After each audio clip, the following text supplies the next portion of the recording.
Hi everyone, it's Helen here from Bodywork-Pilates, and here is another in our series, Can't Do This, Try This. And today we're going to look at how we can modify a movement to alleviate pressure on the wrists. And that's something that I hear a lot in classes, whether it's Pilates or yoga. Lots of people struggle with the discomfort in the wrists.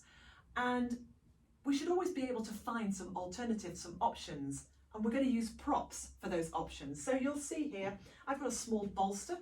This is a fabric bolster, and I use this in my yoga classes. I've also got a couple of yoga blocks here. And on the floor, I've got a set of weights. So all of those can be used. You could use a firmed rolled towel to create a bolster kind of effect. You could use firm cushions. If you've got yoga blocks, obviously that's great. You could use study books. So there's lots of things that you can find at home that you may find useful. Okay, so bring yourself around onto the hands and the knees. So the problem is, of course, that when we come to do any work on the hands and the knees, that pressure down into the wrists can be quite troublesome. And particularly if we do an extended period of time on the wrists. And it's fine to be able to sort of come back and rest out, but sometimes you want to just get into the flow of things. So the first thing we're going to do is to use either the blocks or the bolster and simply come down onto the forearms. Now you can see what that's done is it's dropped my upper body lower than my hips. Before I was on pretty much a level, okay? But if I come down lower, it just means that I'm at a slightly downward angle, and sometimes what that can do is it can encourage you to look forward and create compression in the neck. So you need to be aware of that. It might be that actually you want to do something that elevates you almost to the same height. So if I was to put my bolster on top of my blocks and then come onto my forearms, then I'm not a million miles away from where I would be if it was on my long arms.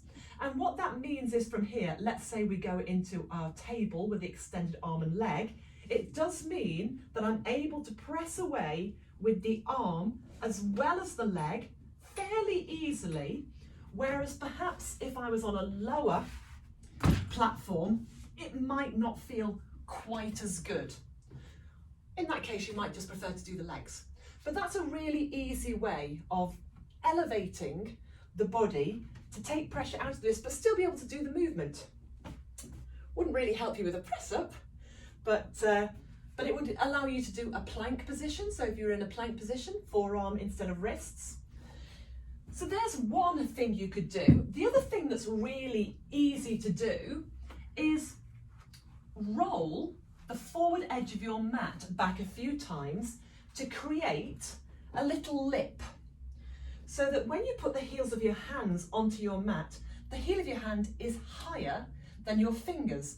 And that very often can take some of the pressure out of the wrists.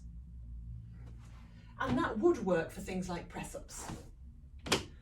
Now I did say I had some weights here, and these work similarly to a press-up bar, okay? So you might have seen them when you've been out.